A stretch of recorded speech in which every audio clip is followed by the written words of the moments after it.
తిరుప్పావై 5వ పాసురం. மாயனை மன்னு வடமதுரை மைந்தனை தூய பெருநீர் யமுனை துறைவனை ஆயர்குலத்தில் தோன்றும் அணிவிளக்கை தாயை குடல் விளக்கம் செய்த தாமோதரனை தூயோமாய் வந்து நாம் தூமலர் தூவித்தொழுது வாயினால் பாடி மனத்தினால் சிந்திக்க போய பிறையும் புகதருவான் நின்றனவும் தீயினால் தூசாகும் సెప్పేలోర్ ఎంపావాయ్.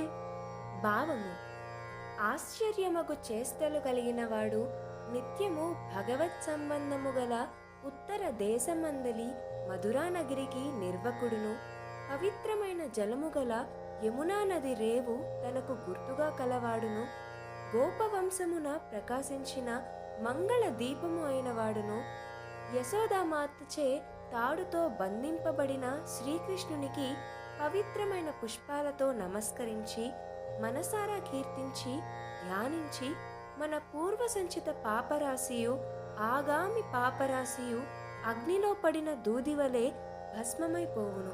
కావున భగవానుని నామాలు పాడుడు. మన పాపాలు తొలుకుటకు 8 పుష్పాలు అర్పించాలి. అవి అహింస, ఇంద్రియ నిగ్రహము, సర్వభూతదయ, క్షమ, జ్ఞానము, తపస్సు, సత్యము, ధ్యానము.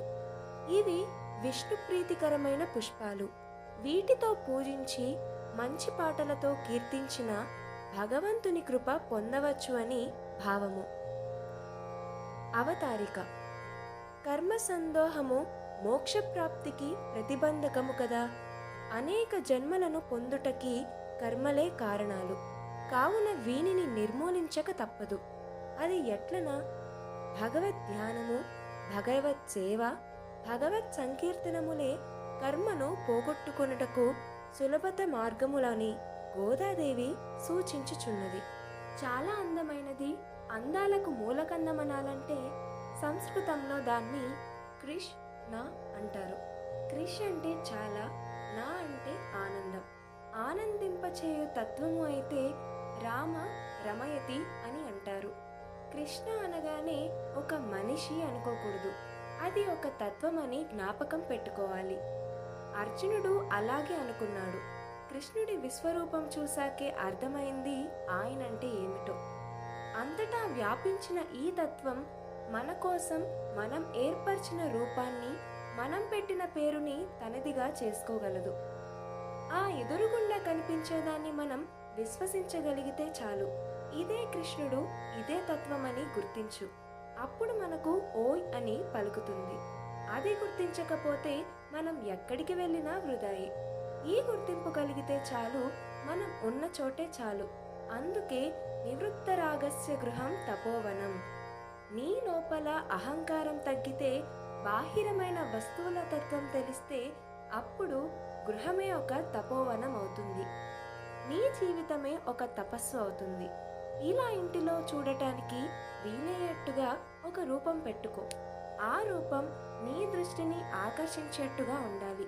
నీకు భయం కలిగించినట్లుగా ఉండాలి. ఇలా మనం తయారు చేసి దానికి ఒక రూపం పేరు ఇచ్చి ఒక విశ్వాసంతో ఆ పేరుని పలకడం నేర్చుకుంటే చాలు. ఆ విశ్వాసం చాలు. పూజకు నిబంధనలు ఏమీ లేవు. అచంచలమైన విశ్వాసంతో, నిష్కల్మషమైన ప్రేమతో మనం ఏమి పలికినా అవి మంత్రాలే అవుతాయి. అయినా ప్రేమతోనే స్వీకరిస్తాడు. ఏమి చేసినా అది ఆరాధనే అవుతుంది. నీ ఇంట్లో విగ్రహంలోనే విశ్వాన్నంతటా నడిపే తత్వం ఉందని గమనించు చాలు. దీన్ని విశ్వసిస్తే చాలు. ఆధునిక అణు విజ్ఞానం కూడా ఇంత చిన్న అణువులో ఎంతో శక్తి ఉందని చెబుతుంది. అదేదో జ్ఞానం లేనిది కాదు, అంతటా వ్యాపించి ఉంది. దాన్నే మనం నారాయణ అని పేరు పెట్టుకున్నాం. దాని గుణాలను మనం శాస్త్రాల ద్వారా గుర్తించగలుగుతున్నాం. అంతటా ఉండే ఆ తత్వం ఈ విగ్రహంలోనూ ఉంది. సందేహం అవసరం లేదు అని మన ఆండాల్ తల్లి తెలియచేస్తుంది ఈరోజు పాటలో. 2వ అధ్యాయంలో పరమాత్మ ఇదే చెప్పాడు. సంశయాత్మ వినశ్యతి. ఏ రంగమైనా ముందుకు పోవడానికి సరి అయిన నిర్ణయం తీసుకో, అడుగు ముందుకు వెయ్యి, సంశయం అవసరం లేదు. దాన్నే ఆండాళ్ తల్లి అందమైన పాటలో గోపికల కథగా అందించింది. ఆండాళ్ తల్లి వ్రతం చేద్దామని బయలుదేరింది. చుట్టూ గోపీజనం అంతా చేరారు. మొదటి రోజు మనమంతా ధనుర్మాస వ్రతం చేస్తున్నామని తెలియచేసింది. రెండో రోజు వ్రతానికి కావాల్సిన నియమాలేమిటో తెలియచేసింది. మూడో రోజు వ్రతం ఆచరిస్తే కలిగే లోకక్షేమం గురించి వివరించింది. నాలుగో రోజు ఇలాంటి మంచి మనస్సుతో చేస్తే మనకు దేవతలతో సహా లోకంలోని వారంతా తోడ్పడుతారు అని తెలియచేసింది. ఇక వారంతా శ్రీకృష్ణుడి కోసం బయలుదేరుతుండగా కొందరికి సందేహం వచ్చింది. ఇది లోకం మొత్తం క్షేమం కోసం చేసే వ్రతం కదా, ఏమైనా ఆటంకాలు వస్తాయేమో అని సంశయం వ్యక్తం చేసింది ఒక గోపిక. మీకా సంశయం ఎందుకు వచ్చిందని ఆండాళ్ తల్లి అడిగింది. ఆ గోపిక చాలా పురాణాలు చదివినట్లుంది. అందుకు ఆమె, రామాయణంలో శ్రీరాముడి పట్టాభిషేకమని దశరథుడు ఏర్పాటు చేయగా అదే సమయానికి వనవాసం ప్రాప్తించింది కదా, మరి మంచి పనులకు అడ్డులు కూడా అలాగే ఉంటాయి కదా అని సంశయాన్ని తెలిపింది. అంతలో మరో గోపిక లేచి తన సంశయాన్ని తెలియచేసింది. ఈ గోపిక కావ్యాలు చదివినట్లుంది. ఒక కావ్యంలోని వర్ణన గురించి తెలుపుతూ, ఒక తుమ్మెద ఒక పద్మంపై వాలిందట. మధువును పానం చేసేసరికి మత్తులో నిద్రపోయిందట. సాయంకాలం కాగానే పద్మం ముకులించుకుపోయిందట. లేచి చూడగానే బయటకు వెళ్ళటానికి మార్గం లేదని తెలిసి ఉదయం కాగానే పద్మం వికసిస్తుంది, నేను వెళ్ళిపోవచ్చు అనే ఆశతో రాత్రంతా ఎదురుచూసిందట. అంతలోనే ఒక మదపుటేనుగు స్నానం కోసం ఈ పద్మాన్ని లాగి గట్టుపైకి విసరగొట్టింది. తుమ్మెద అలాగే ప్రాణం కోల్పోయిందట. ఆశలెన్నో పెట్టుకుంటామని కానీ నెరవేరుతాయా అని సంశయాన్ని తెలిపింది. మరొక గోపిక కాస్త వేదాంతం చదివినట్లు ఉంది. ఆమె లేచి, మనం చేసిన కర్మలు మన శరీరం పైనే రాసి ఉంటాయంటారు కదా, వాటిని మనం అనుభవించక తప్పదు కదా, మరి మనం ఎట్లాంటి కర్మలు చేశామో ఏమిటో, మనం విజయం సాధిస్తామో లేదో అని సంశయాన్ని తెలియచేసింది. ఇలాంటి సంశయాలన్నిటికీ సమాధానం ఇస్తుంది ఆండాళ్ తల్లి ఈరోజు పాటలో. మనం చేసే కర్మలచే పుణ్యపాపాలు భగవంతుడు నిర్ణయిస్తాడు. మనం చేసే చిన్న విషయం కూడా ఆయనకు తెలియకుండా ఉండదు. అందుకే ఆయనను సర్వజ్ఞుడు, సర్వవేత్త అంటారు. ఆయా కర్మలకు తగిన ఫలాన్నిచ్చే శక్తి కూడా కలిగి ఉంటాడు. అందుకే మన పెద్దలు మన సంకల్పంలో కానీ, మాటలలో కానీ, చేతలలో కానీ చెడు రానివ్వద్దు అన్నారు. ఇలాంటి ఒక సంస్కారం ఏర్పరిచారు మన ఋషులు. మనం అనుభవించేవన్నీ మనం ఒకప్పుడు చేసినవే. ఇప్పుడు వచ్చిన త్రేనుపుతో మనం నిన్న తిన్న తిండిని గుర్తించగలం కదా. ఇక మనం ఏమి చేయాలో, ఎలా ఉండాలో ఒక శాస్త్రాన్ని ఇచ్చాడు. భగవంతుడికి మనపై కలిగిన ప్రేమనే పుణ్యం అంటారు, మనపై కలిగిన కోపమే పాపము అంటారు. వీటన్నిటి నుండి బయటపడే ఒక సులభమైన మార్గాన్ని ఆండాళ్ తల్లి చెబుతుంది. మనం చేసుకునే కర్మలు 3 రకాలుగా ఉంటాయి.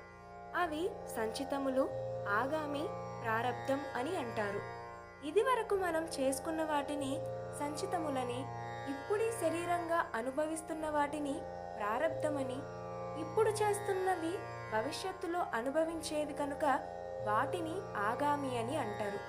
మనం కావాలని అనుకుంటే సంచితాలను, ఆగామిని తీసివేయవచ్చు, కానీ ప్రారబ్ధం మాత్రం ఉంటుంది.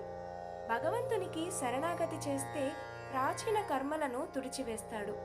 ఇకపై మనం చేసే కర్మలు మంచిగా ఉండటంచే ఆగామి దూరం అవుతుంది. మరి ఈ కర్మలన్నీ ఎక్కడో ఒక దగ్గర అనుభవించాలి కదా, మరి అవి ఎక్కడికి పోతాయని ఒక గోపిక అడిగింది. ఇది మనమందరం తెలుసుకోవాలి. భగవంతుడు మనపై ఉండే పాపాలను మనల్ని ద్వేషించేవారికి, పుణ్యాలను మనల్ని ప్రేమించేవారికి పంచి మనల్ని స్వీకరిస్తాడు. ఇక ప్రారబ్ధం కూడా నిర్వీర్యం కావాలంటే మనం భగవంతునికి చెందినవాడను, నేను చేసేది ఆయన సేవ, ఆయన కోసం చేస్తున్నాను అని ఇలాంటి భావనుంటే చాలు. మనకు అందిన నామంతో ఆయన పేరు పలుకు చాలు, ప్రారబ్ధం కూడా అంటదు. దీన్నే ఉజ్జీవించి బ్రతకడం అంటారు. ఆయన నామాన్ని పాడుతాం రండి అని ఆండాళ్ తల్లి చెబుతుంది. మాయనై మన్ను వడమదురై మాయిందనే. చిత్ర విచిత్రమైన ఆశ్చర్యకరమైన కళ్యాణ గుణములు శక్తి విశేషములు కలిగి ఉన్నవాడు. అలాంటివాడు మధురా నగరానికి దిగివచ్చాడు. తూయ పెరునీర్ యమునై తురైవనై. మరి పెరగటమేమో యమునా నది ఆవల ఉన్న గోకులంలో, పుట్టగానే మరి రాత్రికి రాత్రి యమునా నది దాటడం ఇది ఒక రహస్యం. దీన్ని ఆండాల్ 15వ పాటలో చెబుతుంది. యమునా నది సూర్యుని పుత్రిక, యముడి సోదరి. మరి శ్రీకృష్ణుడికి దారి ఎందుకిచ్చింది? మరి కృష్ణుడు ఆ యమునా నది ఒడ్డుననే తిరిగేవాడు. నీటి కోసమై వచ్చే గోపికల కోసం వేచి ఉండేవాడు. ఆయర్ కులత్తినిల్ తోండ్రం అని వెళక్కై. గోకులంలో మరి వెలిగించనక్కర్లేని మణిదీపం వెలుతురువలే పెరుగుతున్నాడు పరమాత్మ. తాయై కుడల్ విళక్కం సేద దామోదరనై. మరి ఎలా ఉంటాడు ఆయన అంటే, తల్లి రోటికి కట్టివేసి ఏమీ చేతకాని వాడిలా పడి ఉంటాడు. అందుకే ఆయనను దామోదరుడు అంటారు. దామ ఉదరుడు అయ్యాడు. మన దగ్గర కూడా అలాగే ఉంటాడు విగ్రహ రూపంలో. తూయోమాయ్ వంద్. దీనికి మనం పరిశుద్ధం కావాలి. అది ఎలా అంటే, భగవంతుని తత్వాన్ని గుర్తిస్తే మానసిక పరిశుద్ధి ఏర్పడుతుంది. నాం తూమలర్ తూవిత్ తొలద్. పరిశుద్ధమైన హృదయం అనే పుష్పాన్ని ఆయనపై విసిరేస్తే చాలు. చేతులు ఒక్కసారి జోడిస్తే చాలు. ఇలా చేతులు జోడించటాన్ని అంజలి అంటారు. అన్ జలయతి అంటే ఆయనను జలంలా కరిగేటట్టు చేస్తుంది. వాయినాల్ పాడి. నోరు ఉంది కనుక ఆయన్ని నామాన్ని పాడుదాం చాలు. మనక్తినాల్ సిందిక్క. మనస్సు ఉంది కనుక ఆయన గుణములని స్మరించుకుందాం. పోయప్పిలయం. మనం గతంలో చేసిన సంచితములైన పాపాలన్నీ పోతాయి. పుగుదరువాన్ నిండ్రరవం.